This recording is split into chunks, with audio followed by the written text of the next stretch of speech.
Olá, o nosso grupo é composto por 5 pessoas: Daniel Padovani, Vinícius Gongo, Erika Belch, Luiz Machado e Davi Freire.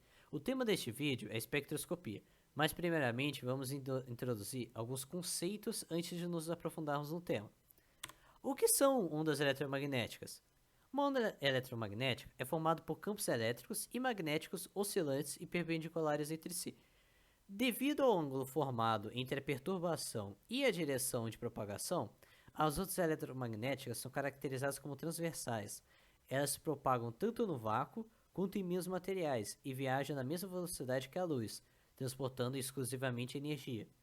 E por tratarem-se de fenômenos ondulatórios, elas podem sofrer reflexão, refração, absorção, difração, interferência, espalhamento e polarização. Isso será explicado melhor futuramente neste vídeo. Elas são tridimensionais, pois propagam-se igualmente em todas as direções. Os elementos de uma onda. Elas são formados por amplitude, velocidade, frequência, comprimento de onda e o período. A amplitude é a quantidade de energia que essas ondas são capazes de transferir. Quanto maior for a amplitude de uma onda eletromagnética, maior é a perturbação que ela é capaz de produzir. Ela é representada pela altura entre a crista e o eixo, que está ali simbolizado no GIF. A velocidade é o quão longe elas se propagam em um certo período de tempo. Isso depende do meio em que ela se encontra. Por exemplo, quando elas atravessam meios materiais, como o ar ou a água, sua velocidade de propagação diminui, seu comprimento de onda aumenta e a sua frequência não sofre alteração. A frequência é a medida de oscilações completas que essas ondas realizam a cada segundo. No sistema internacional, a unidade de medida de frequência é o Hertz. O comprimento de onda é o espaço pelo qual a onda se propaga até que se forma uma oscilação completa. Também pode ser descrita como a distância entre duas posições de máxima amplitude, que são as cristas da onda, e de mínima amplitude, que são os vales. O período é o tempo necessário para completar-se uma oscilação. Mas como calcular a frequência e a velocidade? Primeiramente, a frequência ela pode ser representada por 1 sobre o período, que é t. E a velocidade é igual a amplitude vezes a frequência. Se nós juntarmos essas duas equações, a gente chega a velocidade é igual a amplitude sobre o período. O espectro eletromagnético. O espectro eletromagnético é a distribuição das ondas eletromagnéticas visíveis e não visíveis de acordo com a frequência e o comprimento de onda característico de cada radiação. Ou seja, para cada tipo de frequência e comprimento de onda lançado por um material, isso irá se refletir em um tipo de cor específico nos nossos olhos. Os materiais em nossa volta eles não possuem cores por si só, mas transmitem ondas, após receberem luz, claro, que são interpretadas como cores pelos nossos olhos. O olho humano só é capaz de discernir uma pequena parcela de todas as radiações eletromagnéticas existentes. O intervalo é contínuo que pode ser percebido pelo sistema visual humano, é denominado do espectro eletromagnético visível. Este espectro varia de acordo com o comprimento das ondas e para cada comprimento de onda há um tipo de cor específica. Por isso o espectro é contínuo. Esse espectro ele vai desde a cor que corresponde à luz vermelha até a frequência que corresponde à luz violeta. Já o espectro descontínuo é como o próprio nome já diz, descontinuado. A gente pode perceber ele em um espectro de uma lâmpada de hidrogênio. Aqui a gente vê uma luz branca passando por dentro de um prisma, um objeto irregular, e se espalhando em um arco-íris, uma cor, numa projeção contínua. A gente vê o vermelho, alaranjado, amarelo, verde, azul, anil e violeta. Entretanto, se fosse uma lâmpada de hidrogênio ao invés da luz branca, ele não iria se projetar dessa forma. Ele ia pular algumas cores. O alaranjado não ia aparecer tanto, o anil também não. O verde um pouquinho, ou já ia do azul mais para amarelo, para o vermelho. Ia meio que pular algumas cores nessa etapa, e por isso o espectro é descontinuado. Já que, obviamente, pula alguns aspectos do espectro. Alguns exemplos de ondas eletromagnéticas não visíveis são o raio-x, o micro-ondas, a radiação infravermelha, ultravioleta e raios gama. Já as cores do espectro visível é essa que vocês estão vendo. É o vermelho, alaranjado, amarelo, verde, azul, anil e violeta. A junção de todas as cores, obviamente, é a luz branca, e a ausência delas, a cor preta. Sobre os espectros atômicos, é importante contar uma história. Em 1859, Kirchhoff e Bunsen deduziram a partir de experimentos que cada elemento, em determinadas condições, emite um espectro exclusivo característico. Com isso foi possível desenvolver um método de análise de materiais baseado nessas emissões. Ou seja, cada material específico ele transmitia uma onda eletromagnética quando você apontava luz para ele específica. Então cada átomo emitia um tipo de luz específica, um tipo de onda eletromagnética específica. Dessa forma, a gente pode analisar qual é a frequência e o comprimento de onda dessas ondas e poder descobrir até mesmo qual material e qual átomo a gente está se referindo. Quando a gente fornece energia a um elétron, ele salta para um nível superior de energia e depois retorna para o status inicial, assim emitindo a radiação eletromagnética. Cada átomo é capaz de emitir ou absorver radiação eletromagnética, como eu disse, somente em algumas frequências específicas, o que transforma a emissão totalmente característica de cada material. Isso foi, inclusive, de vital importância para o estudo dos astros, já que praticamente tudo que a gente sabe sobre eles, a respeito da composição química deles, vem de estudo das suas emissões espectrais. A refração da luz é o fenômeno óptico que consiste na mudança de velocidade de propagação da onda quando essa atravessa meios diferentes. Durante a refração, além da velocidade, o comprimento de onda da luz também muda, e esse fenômeno faz com que a luz sofra um desvio angular em relação à reta normal. Já a difração é definida como desvio de ondas em torno de um obstáculo, efeito este que é uma consequência do princípio de superposição da ondulatória. Isso se aplica à luz, visto que ela se comporta como uma onda também. O prisma em ótica é definido como um conjunto de 3 meios, ar, vidro e ar, por exemplo, que é o mais comum e é este visto na primeira foto. Ele é capaz de refratar 2 vezes a luz que incide sobre ele, já que ocorre a mudança de meio 2 vezes. A sua função é separar a luz branca nas 7 cores monocromáticas do espectro visível, e acontece da seguinte forma. A velocidade da luz é alterada quando incide no prisma, e como cada cor tem ângulos de refração diferentes, chegam ao outro lado do prisma separadas. Isso que acabamos de ver é o que chamamos de decomposição da luz. Então, a decomposição é quando a luz sofre refração, dividindo-se em raios de luzes monocromáticas a partir de um raio policromático. Isso acontece apenas pelo fato da luz branca ser composta por diferentes frequências de luz, e o índice de refração ser diferente para cada uma dessas frequências. Então, o desvio angular da luz também será diferente para cada uma delas, separando-as. Por último, a rede de difração consiste em um material que tem um grande número de fendas paralelas, ou também podemos dizer linhas. A rede de difração faz a decomposição da onda no espectro, mostrando os máximos e mínimos associados a cada comprimento de onda. Portanto, tem um papel semelhante a de um prisma, e o seu funcionamento é baseado nos conceitos de refração e difração. O CD, que foi utilizado no experimento, pode ser considerado uma rede de refração, pois ele possui várias linhas em sua superfície, como a gente vê nessa foto aqui, a terceira foto, e servem para guardar informações, na verdade, mas também podem ser utilizados para fazer a decomposição da luz, como foi feito no experimento. Olá, meu nome é Luiz e hoje eu vou falar um pouco sobre a radiação, os quanta e os fótons. Para os cientistas do século XIX, a única maneira de explicar as leis da radiação dos corpos negros era usar a física clássica, a teoria do movimento proposta com muito sucesso por Newton 2 séculos antes. Entretanto, esses cientistas descobriram com muita surpresa que as características reduzidas com base na física clássica não estavam de acordo com as observações experimentais. O pior de tudo era a catástrofe do ultravioleta. A física clássica predizia que qualquer corpo negro que estivesse em uma temperatura diferente de zero deveria emitir radiação ultravioleta intensa, além de raios X e raios gama. De acordo com a física clássica, qualquer objeto muito quente deveria devastar a região em volta dele com radiação de alta frequência. Até mesmo o corpo humano em 37 graus deveria brilhar no escuro. De outro modo, a escuridão simplesmente não existiria.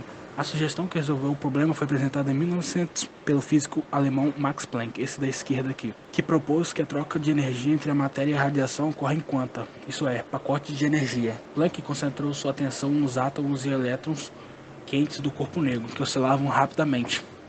Sua ideia central era que, ao oscilar na frequência F, os átomos só poderiam trocar energia com sua vizinhança, gerando ou absorvendo radiação eletromagnética em pacote discreto de energia. Essa foi a famosa fórmula dele, que a energia é igual a constante de Planck vezes a frequência. Para desenvolver essa teoria de sucesso, Planck teve que descartar totalmente a física clássica, que não restringe a quantidade de energia que pode ser transferida de um objeto para o outro. Ele propôs descrever a transferência de energia em termos de pacote discreto. Para justificar uma revolução tão drástica, no entanto, outras evidências eram necessárias. É aí que surgiu o Albert Einstein com o efeito fotoelétrico. Agora falar sobre o átomo Bohr. O modelo de Rutherford, proposto em 1911, apesar de esclarecer satisfatoriamente os resultados da experiência sobre a dispersão de partículas alfa, possuía algumas deficiências, como por exemplo não explicar os espectros atômicos. Em 1913, Niels Bohr propôs um outro modelo mais completo que era suficiente para explicar o espectro de linhas. Em seu modelo, Bohr incluiu uma série de postulados. Primeiro postulado: os elétrons nos átomos movimentam-se ao redor de núcleos em trajetórias circulares, chamadas de camadas ou níveis.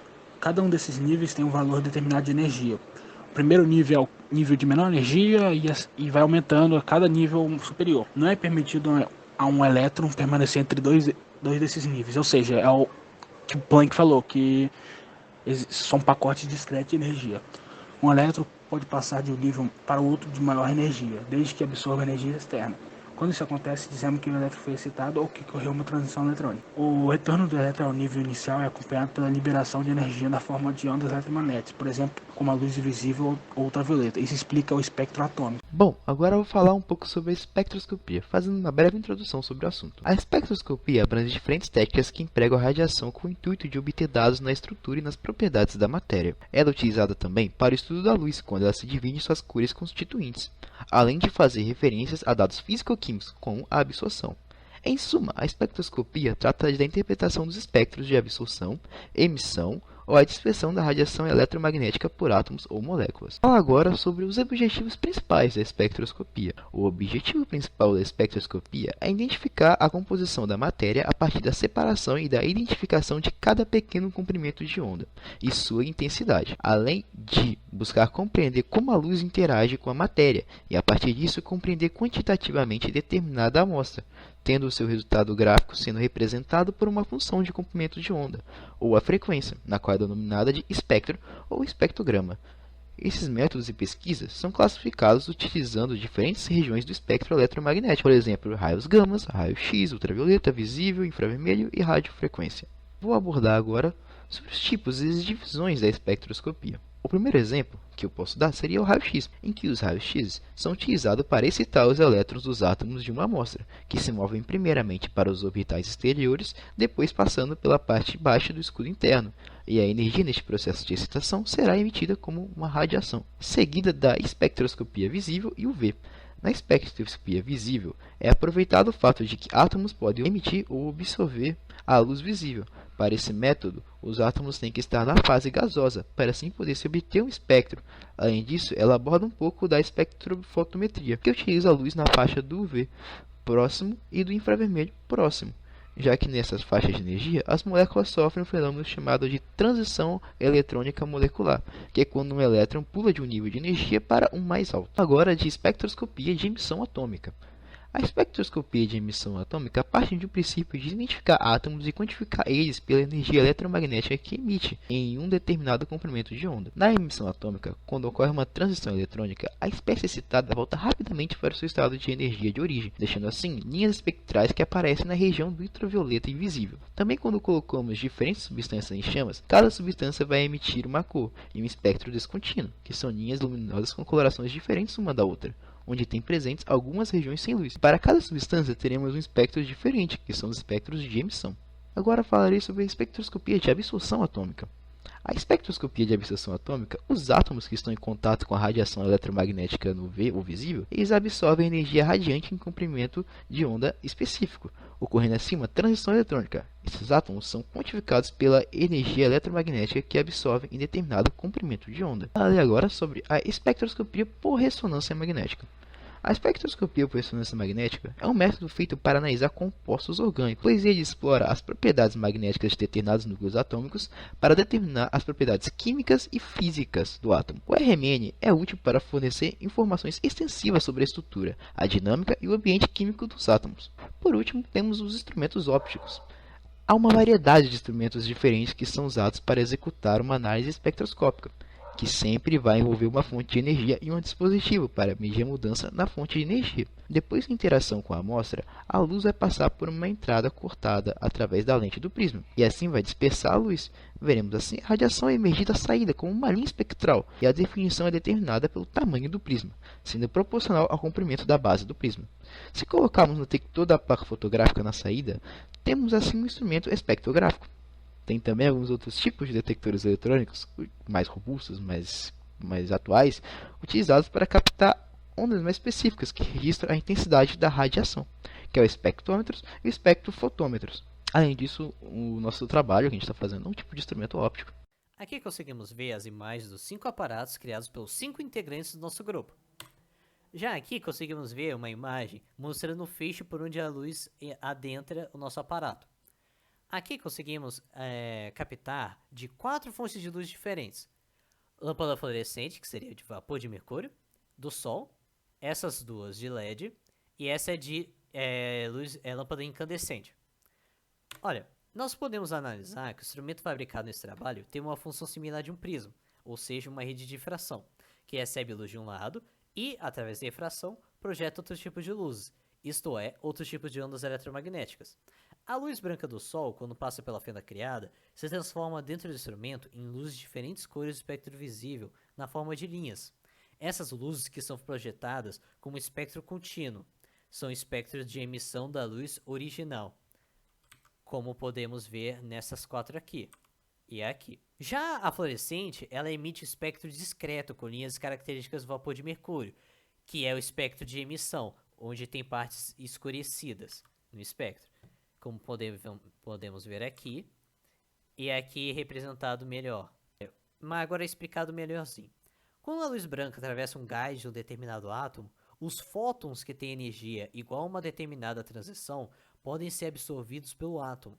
Nesse caso, os componentes da luz branca que são absorvidos aparecem com uma série de linhas escuras no espectro, correspondente aos comprimentos de ondas que foram absorvidos pelo gás. Assim, terminamos esse trabalho /vídeo. Aqui os sites que a gente usou para confeccionar este vídeo. E é aqui que eu me despeço. Um bom dia, boa noite ou uma boa tarde. E uma boa semana. Até mais.